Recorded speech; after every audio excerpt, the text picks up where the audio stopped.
You're listening to the AFTERBUZZ TV network. Now the largest new media platform on the web and your #1 source for after-show entertainment.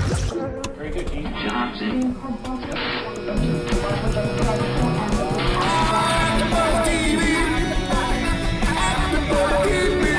From the AFTERBUZZ Studios in Los Angeles, California, presented by Maria Menounos and streaming live thanks to Akamai Technologies. This is AFTERBUZZ TV's Sword Art Online After Show.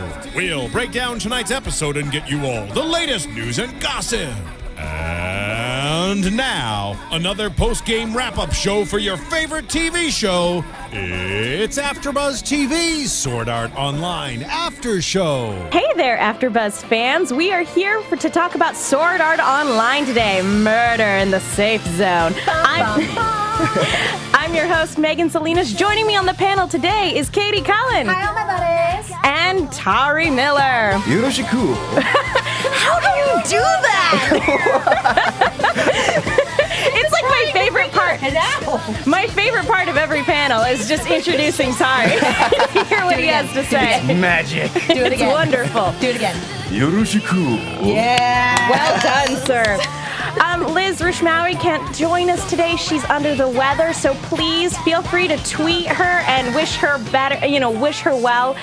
We hope she gets well soon because we miss having her here. So please get well, Liz.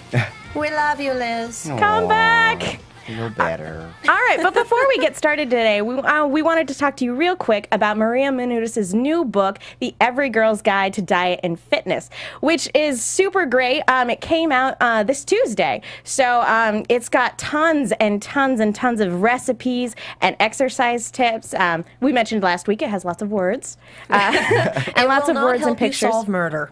It won't help you solve any murders, but it does have step-by-step exercise instructions. So if you're looking to lose weight, if you're looking to just, change your lifestyle to be a little healthier, this is a great step in the right direction. So definitely highly recommend this. Yeah. I'm on a diet right now, so all these recipes look absolutely fantastic. Mm-hmm. Yay! Yay! Now, let's go ahead and jump. Oh, and one other thing real quick. If you like what we're doing here at AFTERBUZZ, if you like the Sword Art Online panel, go to iTunes and slap us with a 5-star rating. Leave a comment. That lets our bosses know that you're enjoying the Sword Art Online show. Stop slapping Tari. Well, you said to. With a rating, a 5-star rating. See, there's So five. she named her hand. It lets our bosses know that we're doing a good job and that you're liking that we're covering these types of shows. So, let's go ahead and dive right into the episode. Murder in the Safe Zone. Murder. Bum, bum. Wouldn't that be the whole panel? You guys just going murder. Well, I love, last week, as Tari brought up, we had Cowboy Kirito, do-do-do-do-do, wow, wow, wow. And this week, we have, I suppose you could say, Sherlock Kirito? Detective Kirito. Watson Kirito, I love it. Watson Kirito and Sherlock Asuna. I would watch that TV program. But we are watching that TV swords. program. Yeah, it's great. We kind of step away from this, the in-game genre, and it becomes kind of a point and quick murder mystery sort of deal. Those of you who are good with Photoshop, please, please, please. Asuna Sherlock hat, Kirito with a Watson hat. Actually, Tari did a really great. What did you use for that? Was that paint or Photoshop? That was Photoshop. He did a Photoshop of Kirito wearing a cowboy hat from last week's episode. We'll have to tweet that out because it was the best thing I've seen all week. God, It was great. So hard. Totally made my day. Spurs and all. Yippee-ki-yay. So we'll definitely tweet that out. But this episode starts off, actually, not with the murder mystery. It starts out actually on the 56th floor. And we have the assault group looking over plans and trying to devise a strategy for how to tackle the boss on that floor. And that's when Asuna gets the idea to lure it near a village filled with NPCs. And they'll lure it there, and that way, while it's busy killing all the townsfolk, who are NPCs, they're not actual people who are trapped in the game, they can go in and kill it and catch it while it's distracted. And Kirito is having none of this plan. He's like, NPCs are different, guys. They're people too. Right. No, honey, no, they're not. No. And which is interesting that he views them as something, more than just, kind of items found throughout the game, even though they're things that if you kill them, they'll respawn. Right. But, I mean, he's so, involved in the world itself. So, I thought it was nice that he saw them as still people. Because her plan, I feel like it was the equivalent of going, all right, let's gather, drop this bomb on a place with a lot of poor people. They're not people, right? This isn't Arrow. It would be extremely sociopathic if they weren't computer programs. If there were actual people in that town, yeah, there'd be a problem. But considering that it is a game of life and death, and she's weighing on that, if they can have an advantage by having the boss they need to kill distracted by destroying something that will just come back on its own anyway, no harm done, why would you not take advantage of that? I haven't read the light novels for this particular adventure, and I probably won't get a chance to until we're done with this panel, unfortunately, just with my schedule. But I've heard my little brother has watched the series all the way through, and he's done all his research on it. He was a big fan when it was airing last year. But I was talking to him, and he says that Kirito actually has had a lot of interactions with NPCs, and there does seem to be something more. So if that's the case, it's something that happens off screen, if that's something that's canonical for this series, it makes perfect sense why he would be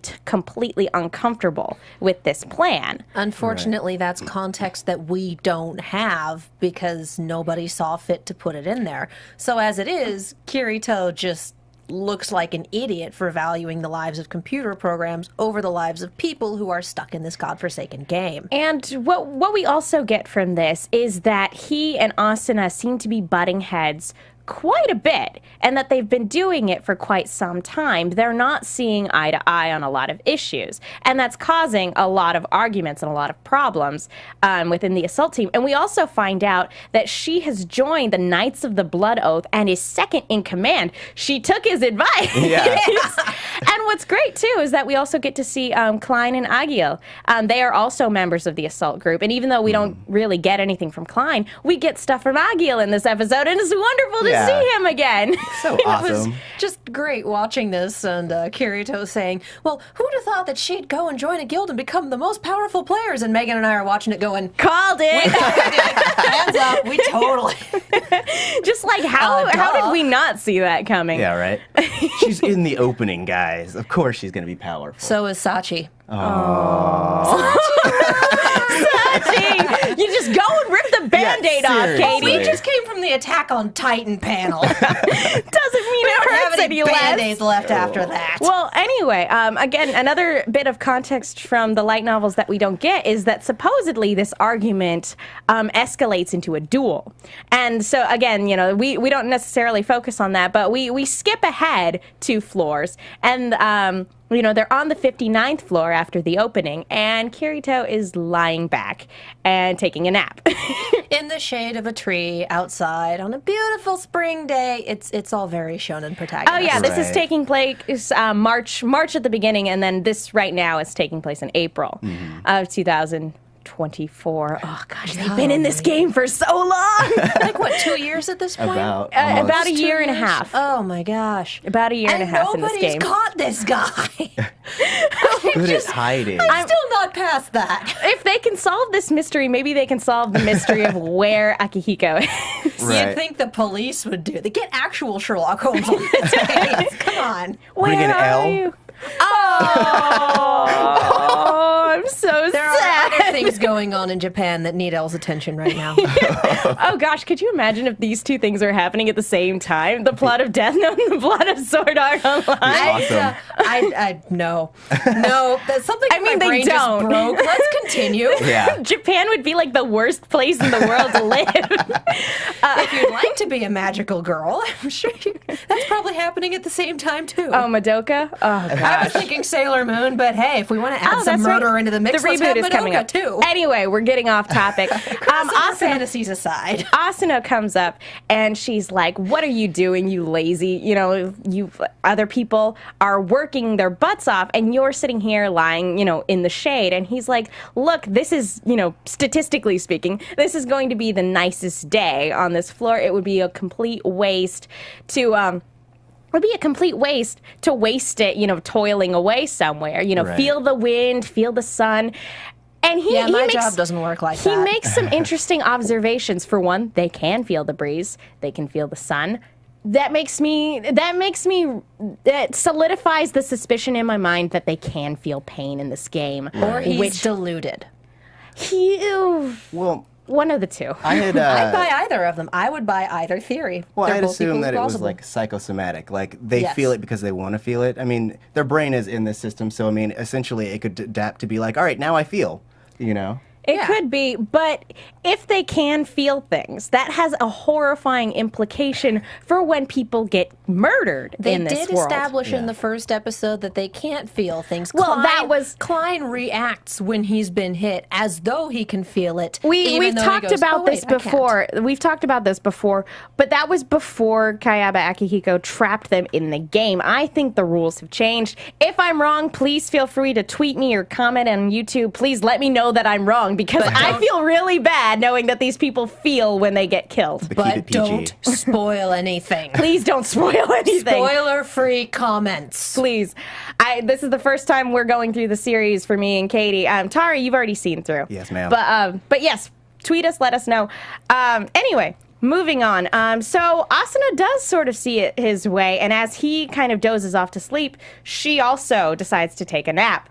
And he wakes up and sees that she fell asleep and decides to watch over her. Because as we find out later, people have been exploiting people who are asleep. We'll get to that in a minute. So she wakes up and she's super annoyed that he's there when she wakes up, and she's like, she almost strikes him, but she's like, one meal.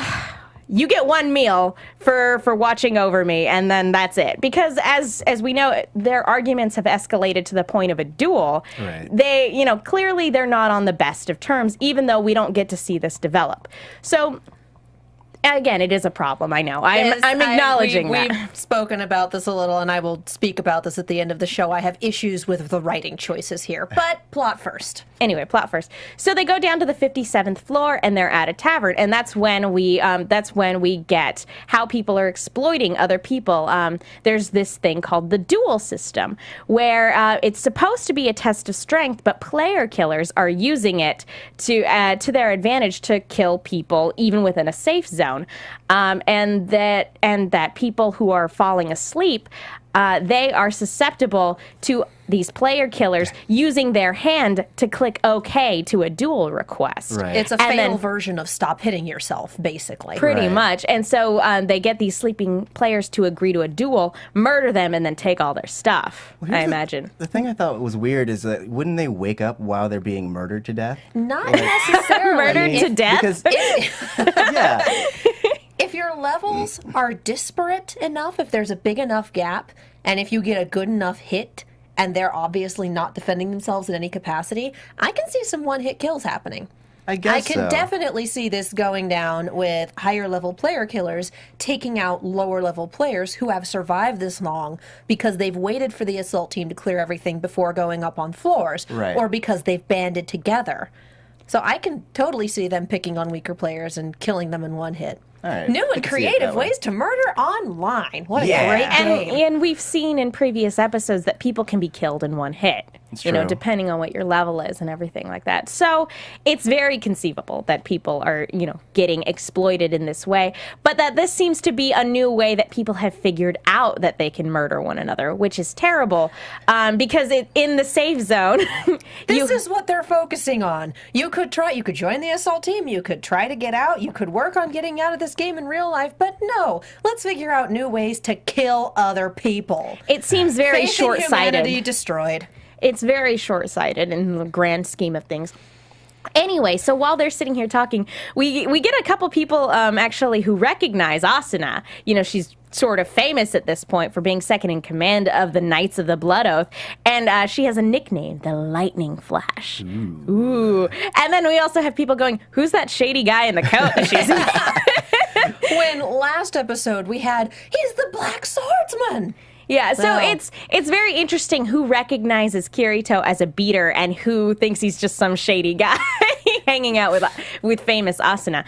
But before they have a chance to eat, there's a scream that's let out, and they run down into the courtyard, and they see a man hanging from his neck. From what looks like an inn room, with a sword, and not just any sword, a sword that's like serrated, with like thorns and stuff, sticking through his chest. So Asuna tries to run up and save him, but it's too late. By the time she gets up there, he succumbs to repeated hits, even though he's trying to pull it out, but he can't because the thorns sticking out of it.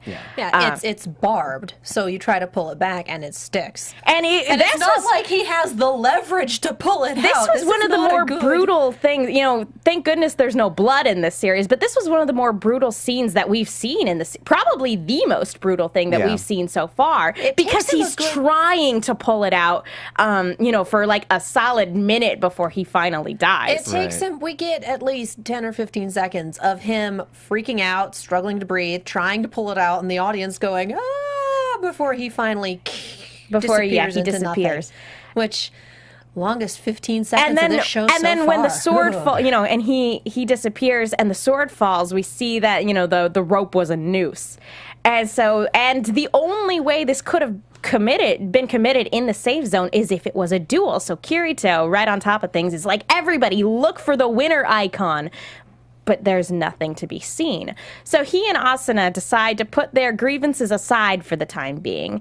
And team up. To solve this mystery. And suddenly it becomes a murder mystery. And I'm super excited because I'm pro, one, anything being turned into a musical. Adding the musical to anything obviously makes it better. Or two, making things a murder mystery. I am pro both of these things. The best would be a murder mystery musical. Somebody let me know if that exists somewhere. I'm sure it does. I'm sure it does, too. I mean, the closest we've gotten so far is Hyde. Yeah, not really. Anyway, there's plenty of murder in that anyway. Anyway, there's they set their grievances aside, and Asuna is like, look, there's not going to be any time for napping. And he's like, you were the one who was napping. And we don't really, it's not something that you necessarily pick up on just because Kirito's voice actor downplays him quite a bit. It's a very subdued performance. It's very good. But Kirito's a jerk. He has no idea how rude he is to other people because he was sleeping first. Just saying. Right. Eventually, someone is going to beat him into the dirt, and he will deserve it. Eventually, well, this you will get your be confirmation of pain. Asuna squeezes his hand, and he's like, ah! So yeah, if nothing else, that maybe proves that they feel pain. Someone tell me. Anyway. So they go looking for witnesses. And one girl steps forward. Her name is Yulko? The way they pronounce it's Yoroko, but it's spelled like yolk and then but it's pronounced Yoroko. Yeah. Okay, so Yoroko comes up and she's like, we were on our way to dinner. She knew the victim. The victim's name was Kynes? Yeah, Kynes. Kynes. Okay, cool. Sorry, this series of names. Kynes series of names are just like, why? Why? But they were on their way to dinner. It seems like they got separated in the plaza. Someone snuck up behind him, and before she could do anything, all of a sudden he's hanging from the side of the building. He's been murdered to death. Yes. And she was the one that initially screamed that brought them out of the tavern. So Kirito and Asuna decide that they need somebody with an appraisal skill to find out, where the weapon came from, because the weapon has been left behind. And we get an interesting character interaction because Asuna calls him out again on him being rude, because he's like, obviously, you don't have an appraisal skill. And she's like, neither do you. Like, what? Like, why are you so rude? He's like, oh, should I address you as Sir? Miss Ma'am? Asuna? Yeah. Second in command? I love The that he lightning didn't get flash?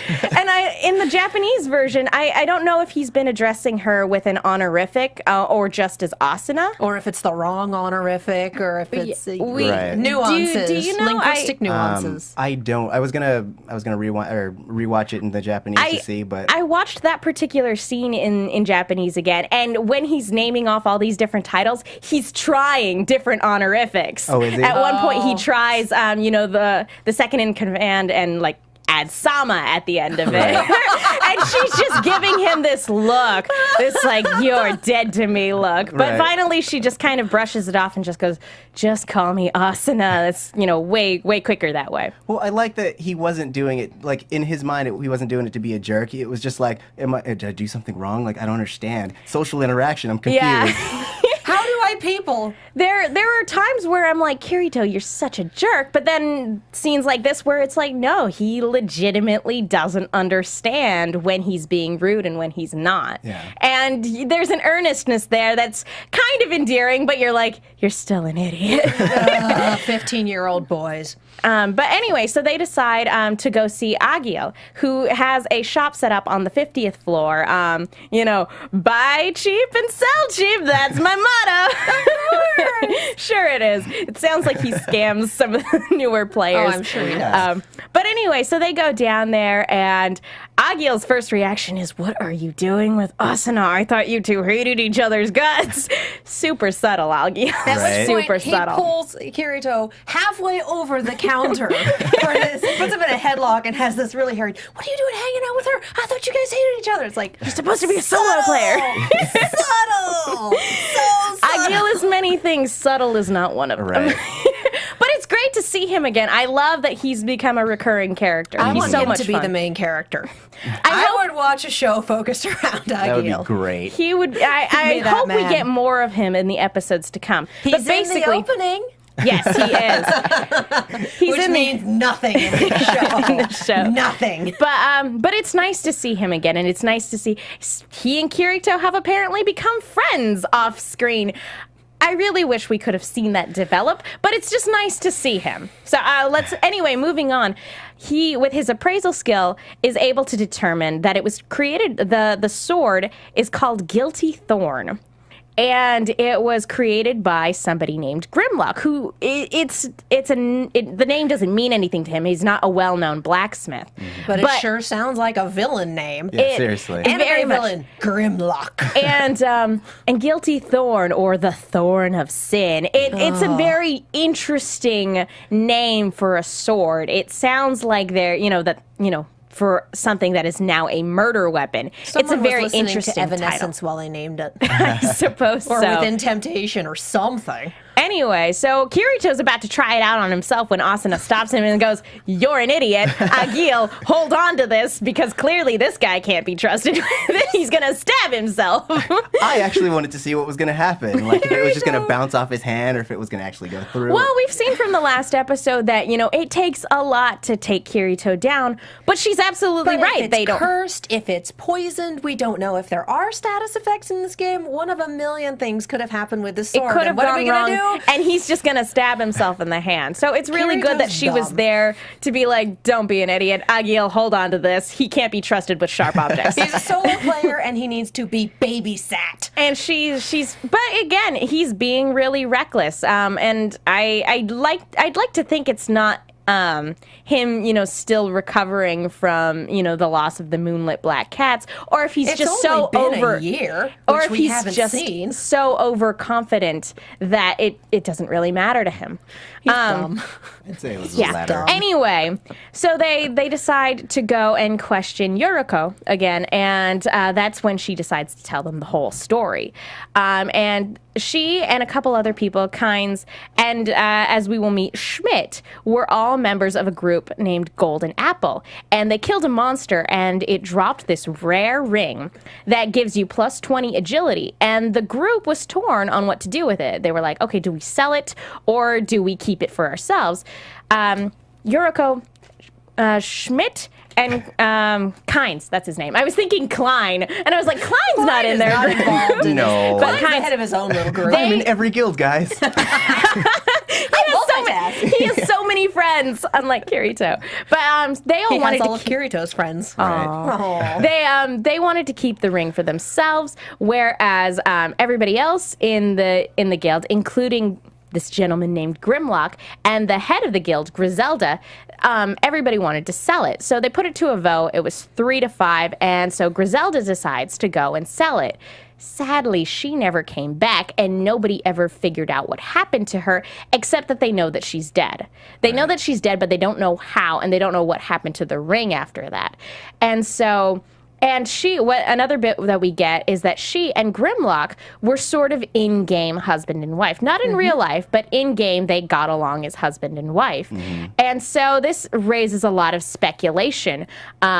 If, like, for one, who killed Griselda? Was it one of the 3 people who wanted to keep the ring for themselves? Because Yoroko seems to be under the impression that this is some sort of vengeance that's going on, that they're picking off the guild members one by one as some form of revenge. But we don't know what's happening with the other guild members who wanted to keep it.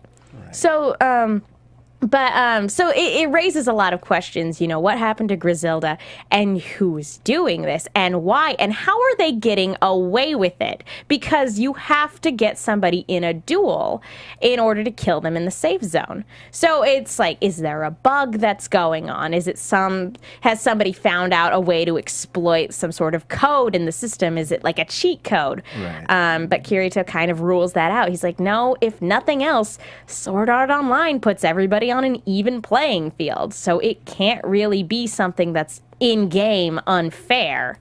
So, you know, that raises a lot of questions. So they call Schmidt, who is actually a member of the... I don't know. Is it the Divine Dragon Alliance or the Holy Dragon Alliance? Holy, I believe. Yeah. They're calling it Holy in this one, but I think it was like the Divine Dragon Alliance in another episode. But the Holy the Dragon Alliance that can't decide on its modifier. But so the Holy Dragon Alliance, and he's one of the members of the assault group. So it just so happens that Kirito and Asuna know him vaguely. So they all, you know, sort of get together in a room.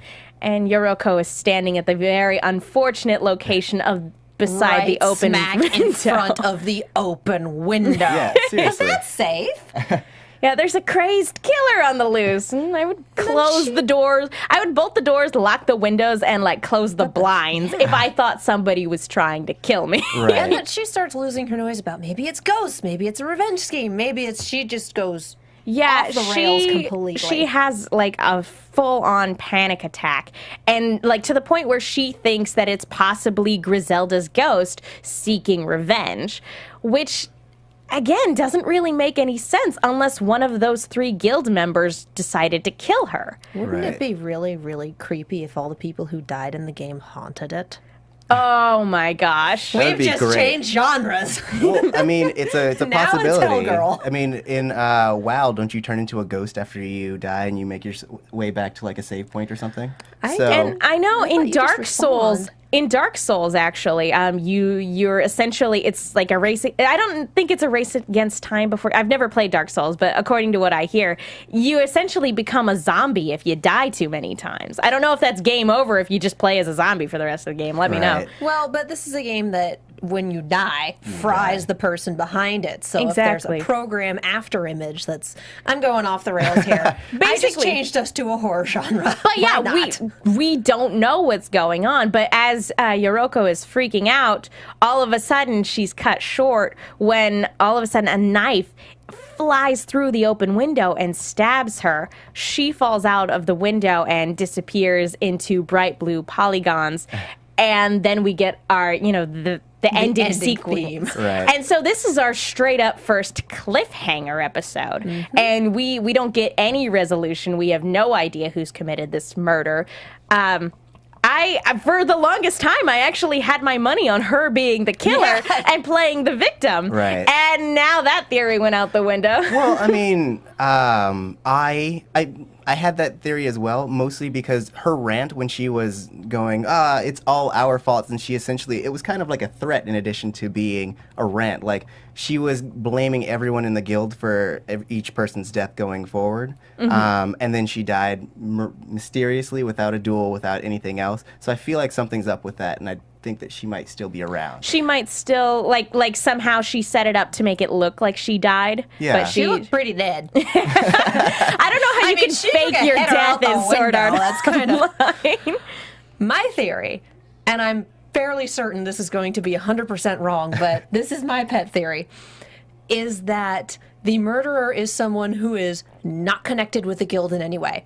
Doesn't know anything about this ring, absolutely nothing to do with guild politics. He's just some jerk who figured out that you can kill people in a safe zone, and it just so happens that his first 2 victims are people who have this horrible, torrid past behind them. That's it. So I want it to Asuna be and someone Kirito would be like, completely we out of the did all blue." this investigating for nothing? Exactly. All you gotta do is just cash him in the eye. I'm sure that's not going to be it, but I would love for that to be it. Again, don't say anything. Yeah. Don't spoil Yeah. anything. Spoilers, guys. Let me have No my spo- ridiculous pet theory until next week. Well, yeah, and I was wondering, I was thinking, okay, maybe I genuinely don't know. As much as I love murder mysteries, I am terrible at figuring them out. I am terrible at making predictions. I'm one of those people who, when watching a horror movie where you're trying to figure out who the killer is, I'm like, it's that guy. And then 2 minutes later, I'm like, it's that guy. Well, and keep in mind, we never see Grimlock in this episode. No, It's he true. could No be one dead knows for all where we he know. is, Yeah. no one He knows could what be he's another doing. victim. Someone could just have bought a ton of his stuff and then go around dispensing stabbity death with it. Who Yeah, he knows? could have been dead, and somebody could have stolen Guilty Thorn after he forged it and has gone And around. the knife, because that knife also had the backwards barbs in it. Yeah. It really did. It was the exact same style. So I'm sticking with the theory that perhaps Schmidt, since he's the only one left, Schmidt and Kynes and Yoroko, that maybe they did plot to kill Griselda, or maybe they didn't plan on killing her. Maybe they were just planning on stealing the ring and keeping it for themselves. Maybe and that went wrong. Somehow they're responsible for Griselda's death, and I don't want it to be this straightforward, though. And it really is Grimlock getting revenge. But I feel like there's a huge piece of the puzzle that we're missing. I feel Grimlock is probably dead. This is in all why I want honesty. it to be a random person, because if it's Grimlock, it's way too straightforward.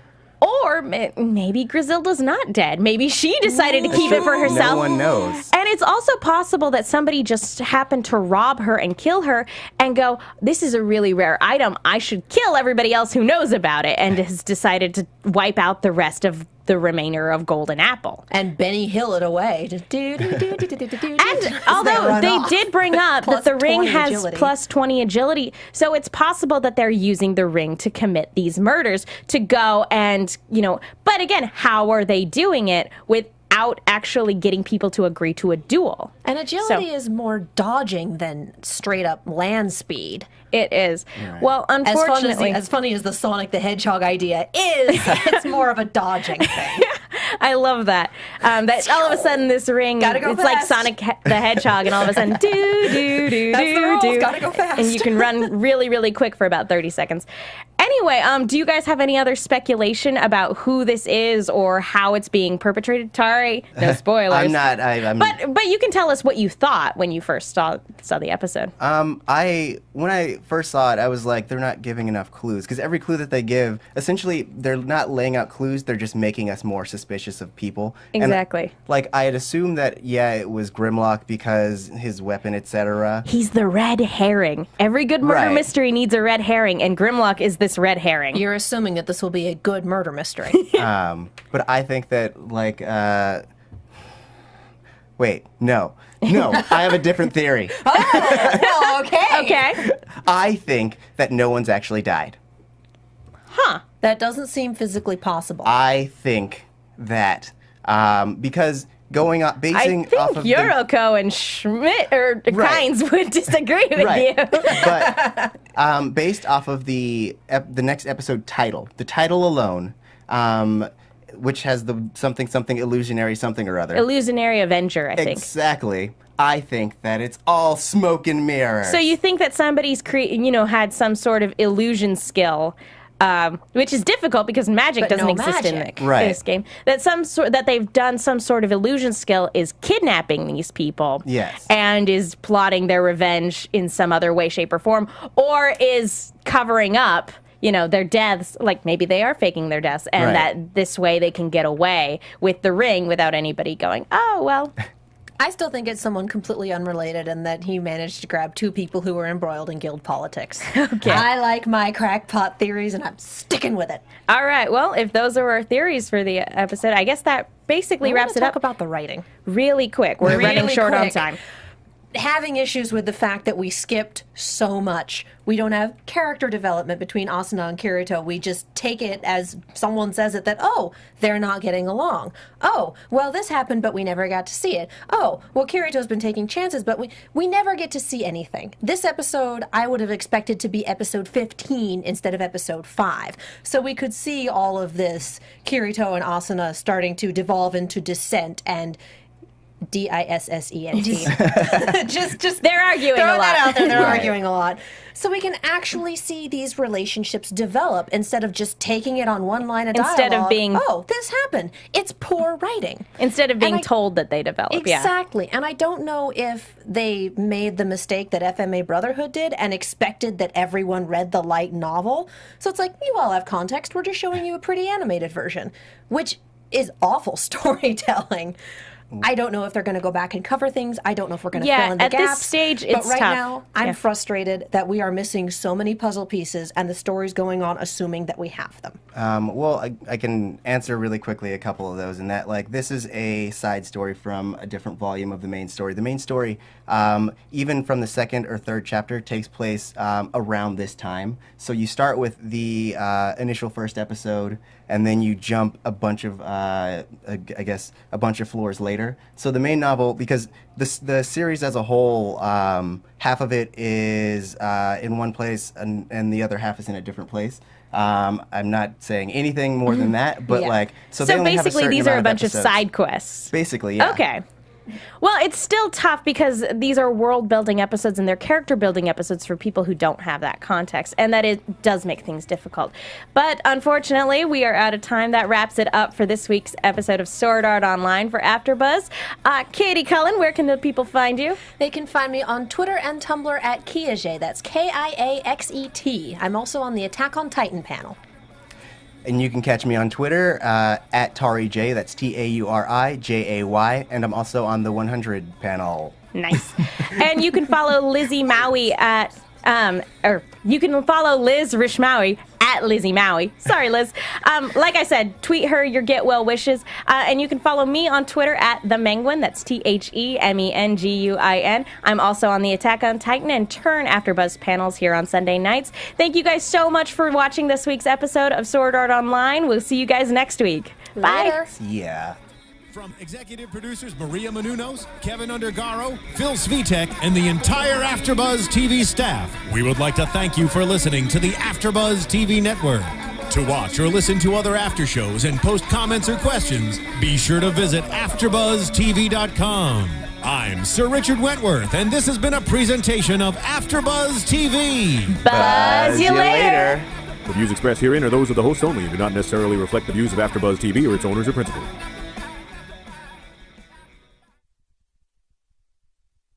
Thank you for watching AfterBuzz TV on YouTube. For more of your favorite after shows and interviews, subscribe to our channel here, and be sure to share your opinion on the episode in the comment section below here. We'd love to see what you guys are buzzing about. Thanks again. Buzz you later.